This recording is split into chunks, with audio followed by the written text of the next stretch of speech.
para virar uma Venezuela, um país que desde 2015 perdeu 7 milhões de pessoas para imigração, famílias atravessando trechos de floresta com crianças no colo, porque correr esse tipo de risco é melhor do que continuar vivendo lá, não é rápido. Foram necessários mais de 20 anos para que a Venezuela saísse de um país com boas condições de vida até esse fundo do poço que se encontram hoje, que na verdade talvez nem seja o fundo, porque o governo Maduro continua cavando. E a Venezuela também tinha uma economia muito dependente de uma coisa só, petróleo. Quando o preço do petróleo despencou, simplesmente eles tinham mais receita, aumentava os gastos, de repente a receita caiu e os gastos estavam lá em cima. A gente tem uma economia muito mais diversificada, mais resiliente. Então, em 4 anos, ainda mais com um Congresso mais à direita, não daria para o Brasil virar uma Venezuela. Tá? Agora sobre a Argentina, que, diga-se de passagem, foi um dos países mais ricos do mundo, era a 6ª economia mundial no começo do século XX. Você tinha tanto capital estrangeiro investido na Argentina quanto no Canadá, assim como economistas fazem contas hoje para saber quando a China passará aos Estados Unidos. Tinha gente que fazia a conta na época para saber quando a Argentina se tornaria a maior potência mundial. Se você pega o livro da Ayn Rand, A Revolta de Atlas, que foi escrito na década de 50, o personagem mais rico do livro, o homem mais rico do mundo, é o Francisco d'Anconia.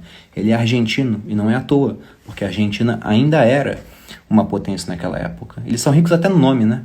A Argentina vem de Argentium, só na tabela periódica lá, AG, que é a abreviação disso, é o símbolo da prata.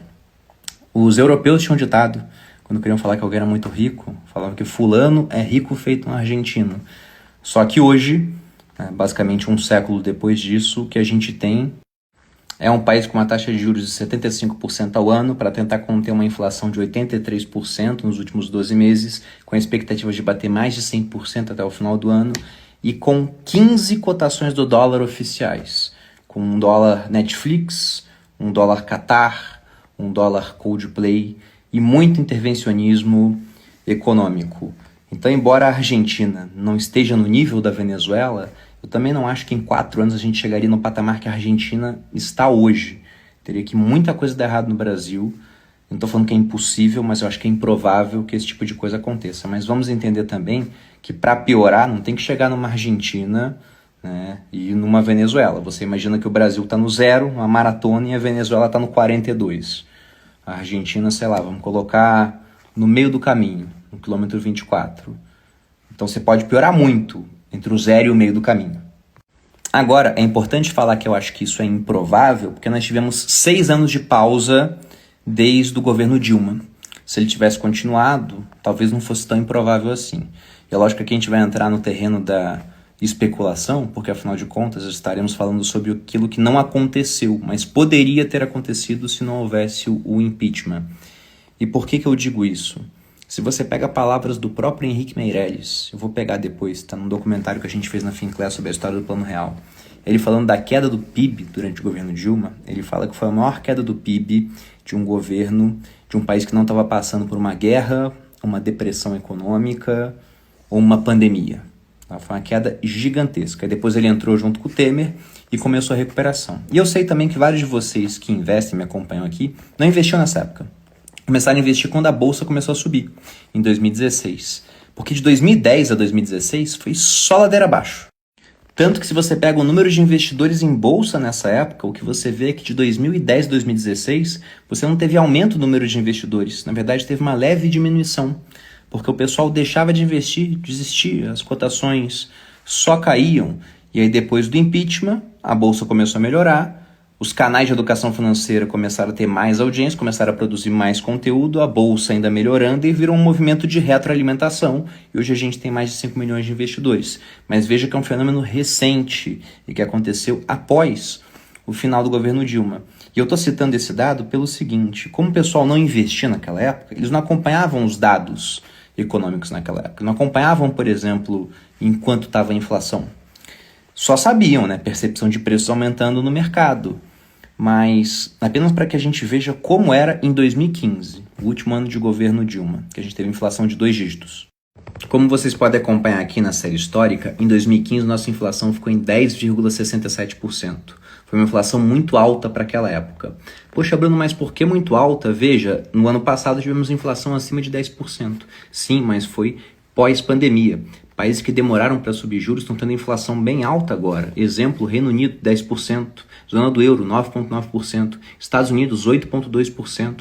A maior inflação dos últimos 40 anos. Então, depois da pandemia, a gente teve inflação mais alta pelo mundo. Mas lá em 2015, não tinha pandemia, não tinha crise econômica mundial, não tinha guerra entre Rússia e Ucrânia nessa proporção, tinha um conflito pela Crimeia. De modo que, naquela época, pouquíssimos países do mundo ocidental tinham inflação de 2 dígitos. Quem tinha? Vou colocar a Rússia e a Ucrânia aqui no mundo ocidental, porque eles tinham inflação por conta da guerra, em 2 dígitos. E depois você tinha Brasil, Argentina e Venezuela. De quanto? O Brasil a gente já viu, 10,67%. A Argentina tinha inflação na casa dos 20% e a Venezuela tinha inflação na casa dos 70%. E aí vem um ponto interessante, né? A inflação não tem um comportamento linear. Qual o limite para o aumento dos preços? Ele simplesmente inexiste. Se o governo vai e continua injetando muita moeda na economia e atrapalha a produção, você vai ter muita demanda para pouca oferta, os preços vão explodir. Sobretudo quando o próprio povo começa a não confiar mais na sua própria moeda e quer se livrar dela o mais rápido possível, trocando por qualquer coisa. Quando se recusam a aceitar aquilo, inclusive, como pagamento. Igual profissionais liberais lá na Venezuela, que preferem receber em comida do que em dinheiro. E aí, hoje, na Venezuela, você não tem nem mais como calcular a inflação, porque geralmente o pessoal calcula pelo aumento de preços. E como se calcula aumento de preço de itens que não existem mais no mercado? Não dá.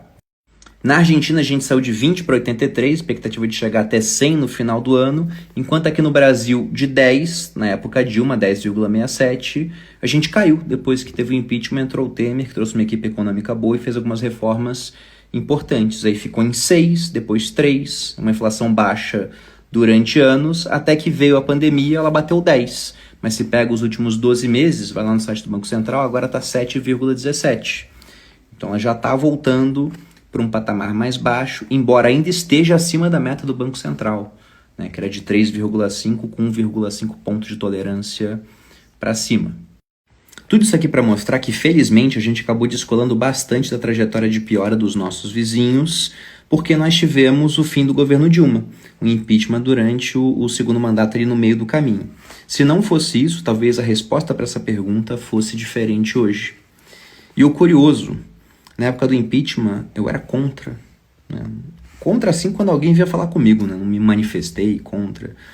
Mas por que eu era contra? Não é porque eu era a favor da Dilma, ou porque eu acreditasse que era um golpe, como a esquerda até hoje diz, né? Tem livro didático na escola que fala esse tipo de coisa. Não era isso. É porque eu gosto do pensamento do jornalista Ivan Lessa, que diz que de 15 em 15 anos o Brasil esquece o que aconteceu nos 15 anos anteriores. A memória do brasileiro é muito curta. Então, quando ela estava para sofrer o impeachment, eu pensei, ela vai sair agora e em 2018 o PT volta. Não voltou em 2018, mas talvez volte agora, porque de 15 em 15 anos o Brasil esquece dos 15 anteriores. Elas caminham juntas, né? Uma boa política gera bons frutos econômicos, né? Quando eu assumi o Ministério da Fazenda, o PIB brasileiro tinha caído 5,2%. Era a maior queda na história do Brasil e a maior queda na história recente da humanidade de um país que não estava em guerra nem enfrentava uma depressão mundial. E aí o mérito da equipe econômica